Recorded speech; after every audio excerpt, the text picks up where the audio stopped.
ನಮಸ್ತೆ ನವಕರ್ನಾಟಕ ಟಿವಿಗೆ ಸ್ವಾಗತ. ನವಕರ್ನಾಟಕ ಟಿವಿ ಜನಪರ ನ್ಯಾಯಪರ. ನೀವಿನ್ನ ನಮ್ಮ ಚಾನೆಲ್ ಸಬ್ಸ್ಕ್ರೈಬ್ ಮಾಡಿಲ್ಲ ಅಂದ್ರೆ ಈ ಕೂಡಲೇ ಲೈಕ್ ಮಾಡಿ, ಶೇರ್ ಮಾಡಿ, ಸಬ್ಸ್ಕ್ರೈಬ್ ಮಾಡಿ, ತಪ್ಪದೆ ಬೆಲ್ ಐಕಾನ್ ಕ್ಲಿಕ್ ಮಾಡಿ. Centre of Indian trade union CITU Vijayanagara ಜಿಲ್ಲಾ ಸಂಚಾಲನಾ ಸಮಿತಿ ಹಂಪಿ ವಿಶ್ವ ಪರಂಪರೆ ಪ್ರದೇಶ ನಿರ್ವಹಣಾ ಪ್ರಾಧಿಕಾರ ಆಯುಕ್ತರಿಗೆ ಮನವಿ ಸಲ್ಲಿಸಿದೆ.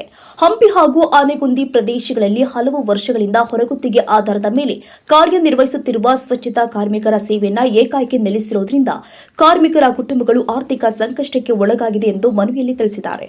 ಇದೇ ವೇಳೆ ಸ್ವಚ್ಛತಾ ಕೆಲಸ ಸ್ಥಗಿತಗೊಂಡಿರುವುದರಿಂದ ಹಂಪಿ ವಿಶ್ವ ಪಾರಂಪರಿಕ ಪ್ರದೇಶದಲ್ಲಿ ಸ್ವಚ್ಛತೆ ಕಸಿದು ಪ್ರವಾಸಿ ತಾಣದ ಗೌರವಕ್ಕೂ ಕೂಡ ಧಕ್ಕೆ ಉಂಟಾಗ್ತಾ ಇದೆ ಅಂತ ಸಿಐಟಿಯು ಎಚ್ಚರಿಸಿದೆ.